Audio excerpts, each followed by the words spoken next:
Men are really looking for another option. 85% of men, 18 to 45, are looking for other forms of male birth control.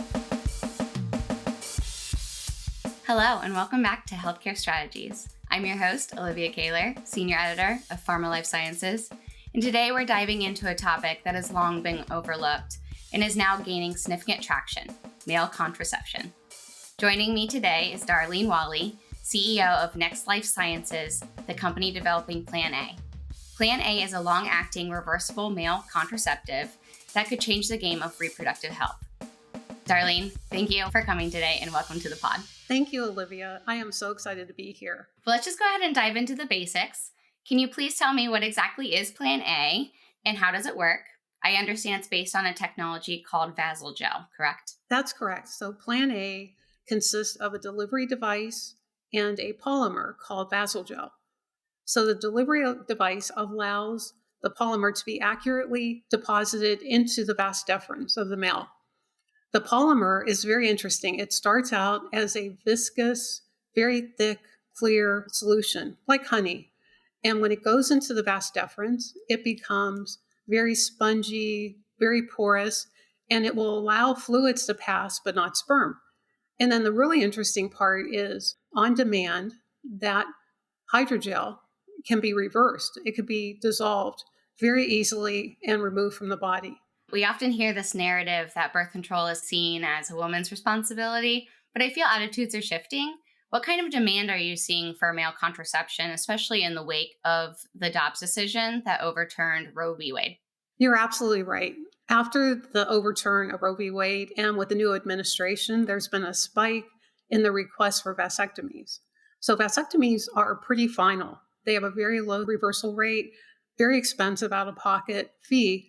So men are really looking for another option. 85% of men in our demographic, which is 18 to 45, are looking for other forms of male birth control. Right now they have condoms, which have a high failure rate and aren't as convenient to use, or the extreme of vasectomies. It turns out 1/3 of the men who call to make an appointment for a vasectomy actually don't show up because it is pretty final. It's a very big decision. Yeah, that's a good point there. I guess I didn't realize that stat. That's pretty staggering. Well, and they say good things take time, but when it comes to male birth control, I feel like we've all been waiting forever. The first female contraceptive pill was FDA approved back in 1960. And here we are 65 years later. When I reported on Plan A a few years ago, I was told Vasalgel would hit the market by 2024. Now that we're here in 2025, can you provide a more updated roadmap for Plan A? When will men actually have access to this option? And if you could elaborate, please, what regulatory hurdles are still needed to be cleared at this point? Reproductive health is ripe for innovation. As you said, the female hormonal birth controls have been around, as well as the IUDs, for over half a century, with very little innovation. And now we're learning that many women can't tolerate the hormonal birth control pills and IUDs. So it's not a great option. So products like Plan A are very desirable by men and by the medical profession. Right now, we are in the process of scaling up our manufacturing. We're getting ready to start our clinical trials in humans. And we have met with the FDA, have very clear pathway to the market. So we're very excited about that. I will be glad to keep you apprised of all of our progress in the future. But right now, we're just poised to start all of our clinical trials in the US, as well as around the world. We have Australia and Canada as well. Great. And for those who may not be familiar in the audience, can you break down the approval process since it is considered more of a medical device? And how does the regulatory path for medical devices like Plan A compare to, say, the traditional FDA drug approval process? Great question. First and foremost, every product that goes on the market should be safe and effective. Plan A is very inert. There's nothing that interacts with the body. It serves as an occlusion, if you will. It excludes certain sizes, like sperm at 3 microns, and it lets fluids and other materials that are less than 1 micron pass through. So our approval process is very different. A drug has to go through phase 1, 2, 3, and 4 testing, which could take up to a decade. A medical device, because the elements of it, like ours, really don't have a reaction with the body, doesn't cause a change in the body, etc. So we have a pretty straightforward pathway, but we still have to prove safety and efficacy, which everyone should want. Our pathway right now is we're starting with early feasibility trials, then we move into feasibility trials, and then next year we'll be in pivotal trials, and that leads to our FDA submission. Thank you for explaining that. Now, Plan A isn't the only male contraception in development, right? How does Plan A compare to other options that are currently in the pipeline? And what are those options, if you can elaborate more? Absolutely. So remember, Plan A is a LARC, LARC, long-acting reversible contraceptive. So there are other products that are being developed. We already talked about the two in the market, condoms and vasectomies. And then there are products that are in the pill form, and those are in early safety testing in development. There's another product that's similar to ours, but it's not reversible and it's not as long lasting. So we believe we have the only long-lasting reversible male contraceptive. Awesome. And I just have a follow-up question now that you're talking about the development here. Could Plan A possibly potentially last longer than 10 years in the future? We believe, based on some early research done in India with the predecessor of Plan A, that the product can last over 10 years. There are men right now in India that have been implanted with the precursor to Plan A that are over 10 years. We have every reason to believe that Plan A can be effective longer than 10 years, but right now we're using 10 years as our claim. That's great news. Now, Darlene, let's switch our focus. Let's talk about affordability. Obviously, affordability is a major factor in contraceptive use and access. How much will Plan A cost, and will it be covered by insurance?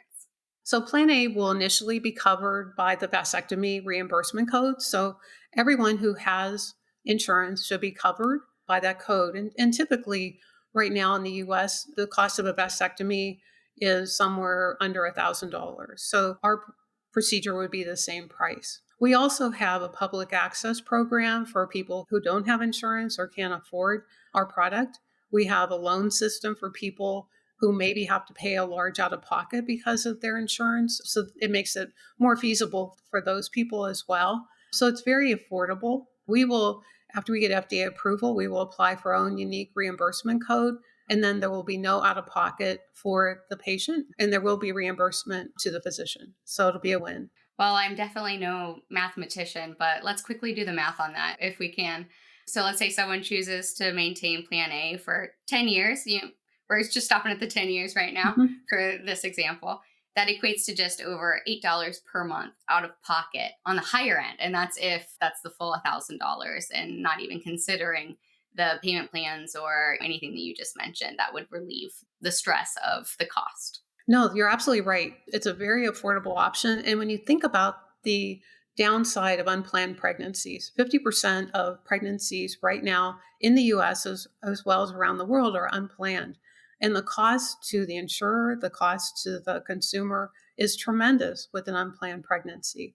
So not only is our option, Plan A, very affordable, but it's also a much better consequence for the public as well as for the insurer. You just walked me up right to my next question.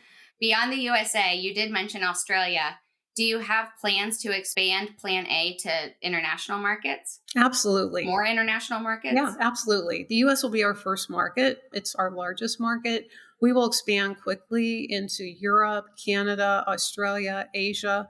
We also have plans to go in places that would love Plan A, like India, Africa. Those will require contributions by foundations who have already had discussions with us to support our expansion into areas that do not have the affordability we have in the US. So we're really excited. This is a global product, definitely. If you're willing to share with the audience and myself, who are you working with to make this happen? What partnerships are you making use of here? Yeah, great question. So Planned Parenthood is a partner.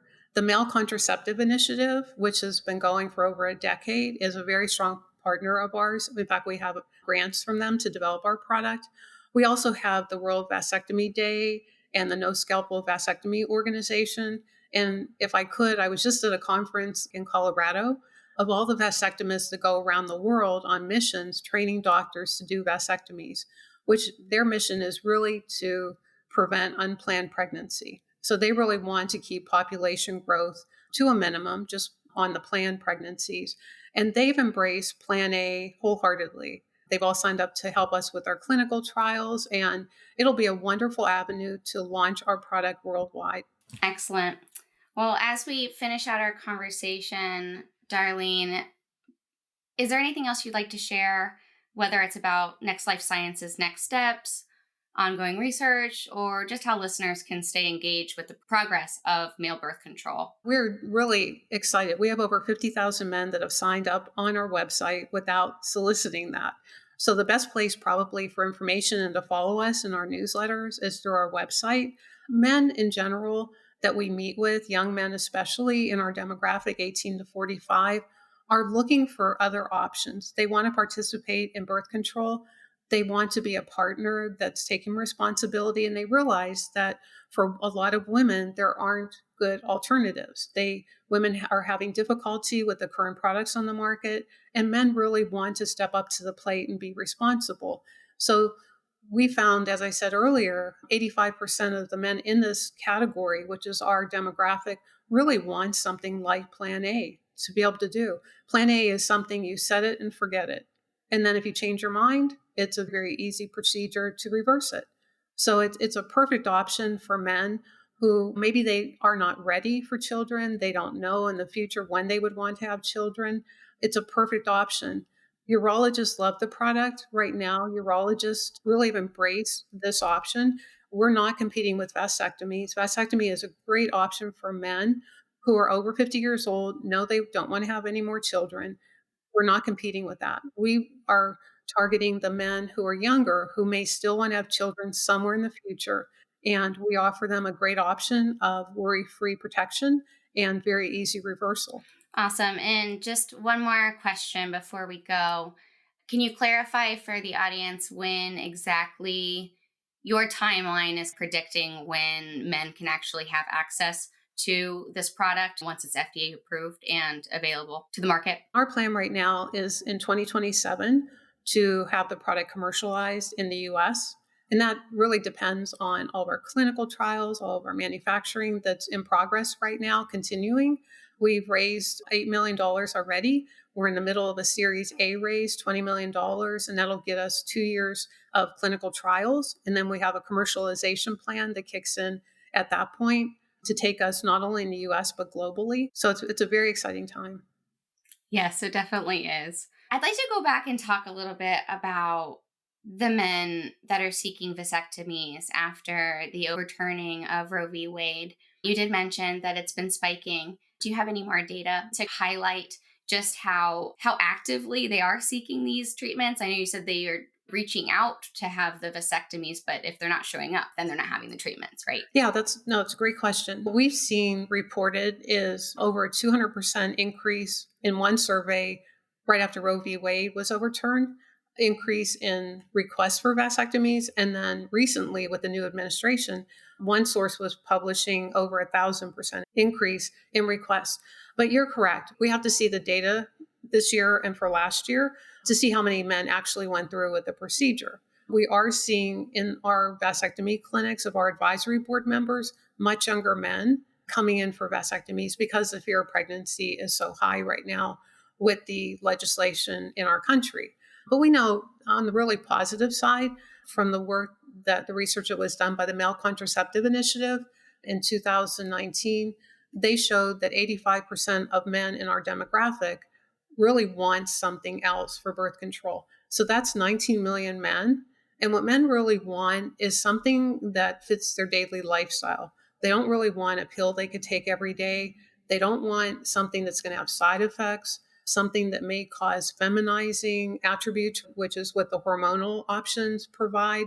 So really, we fit our demographic and what their needs are because it's a very easy, painless procedure. Set it and forget it. 10 years later, it's still working. But if you change your mind, or if you're in a new relationship or decide you want children, it's just a very easy process to reverse it.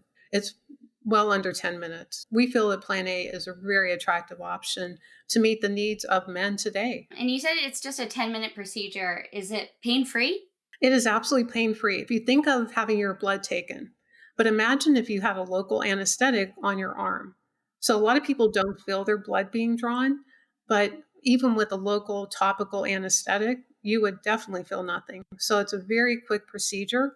It's less invasive than a vasectomy because our hydrogel is being inserted into the vas deferens and then you're done. So literally less than 5 minutes and the man can walk out and have no downtime, no pain, etc. And just like you said, like 85% of men, they want something else. They want to be a part of family planning. So I think you definitely have a huge market here. All right. Well, that is all the time we have. Darlene, thank you for setting aside the time to speak with me today. I truly appreciate it. This was so insightful. Take care. Thank you, Olivia. Great meeting you. And thank you, listener, for tuning in. If you liked what you heard, head over to Spotify or Apple and drop us a review. We will be choosing some of our reviews to be read on the show in appreciation, so keep listening through to the end because you might get name dropped. See you next time. Music by Kyle Murphy and production by me, Kelsey Waddell. This is an Informa Tech Target production.